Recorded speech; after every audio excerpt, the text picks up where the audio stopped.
What if I told you a young boy, alone and unarmed, brought an entire kingdom to its knees? That his death was not the end, but the spark of a revolution that led thousands to paradise? This is not a legend. This is the true story of the boy and the tyrant king. There once was a powerful king, ruthless, arrogant. He ruled with fear, not justice. Beside him was a magician, old, cunning, and loyal to the king's lies. The magician said, "O king, I am growing old. Send me a boy, so I can pass on my knowledge before I die." The king agreed, and he searched for a boy clever, sharp, but loyal to the throne. They found one, a young boy with curious eyes and a quiet mind.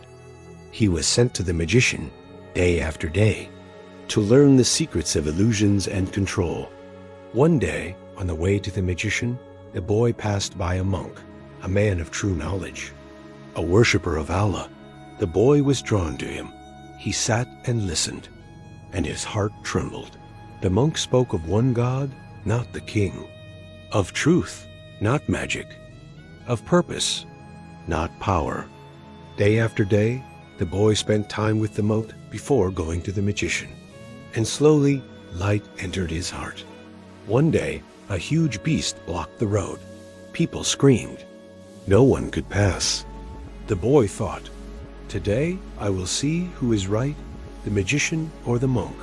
He picked up a stone, raised his hand to the sky, and said, "O Allah, if what the monk says is true, let this beast be destroyed by this stone."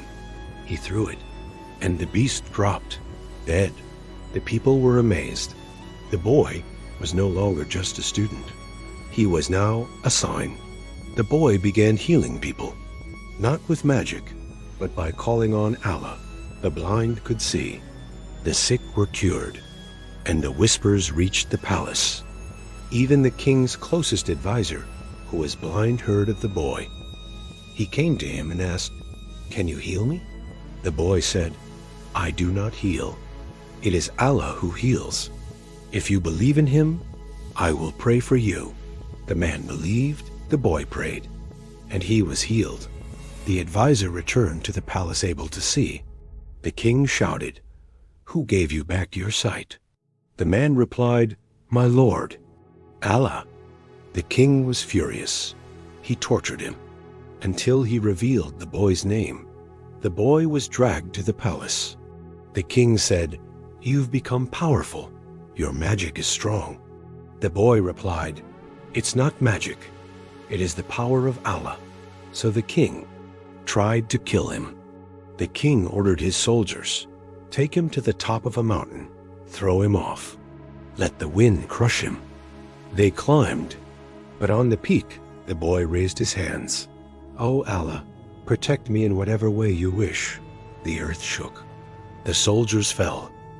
Only the boy returned. Alive, the king tried again. "Take him to the sea, drown him." They sailed far, but the boy prayed again, and the sea rose, drowned the soldiers. He walked back again.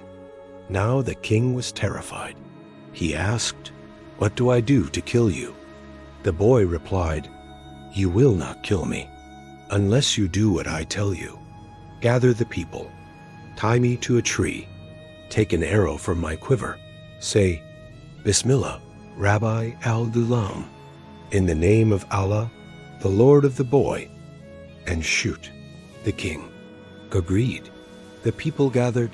The king stood high, bow in hand. The boy looked at him, calm, peaceful. The king said the words, "Bismillah, Rabbi al-Ghulam." The arrow flew. The boy placed his hand on his head and fell, dead, but alive in the hearts of thousands. The people cried out, "We believe in the Lord of the boy." The king was enraged. He ordered trenches dug, fires lit, and anyone who believed was thrown in. Flames roared, but hearts did not turn back. Even a mother, holding her baby, paused in fear, and Allah allowed the baby to speak. "O mother, be patient. You are upon the truth." and she walked forward into paradise. This is not just a story. It is a truth Allah preserved in Surah Al-Buruj. Cursed were the people of the trench, fire supplied with fuel as they sat by it, watching the believers burn. But they hated them not except because they believed in Allah, the Almighty. The boy died, but his legacy lived, and the tyrant lost. What are we willing to give for the truth? O Allah, grant us courage like the boy, conviction like the believers, and make us firm upon your path, even if the fire is near. Ameen.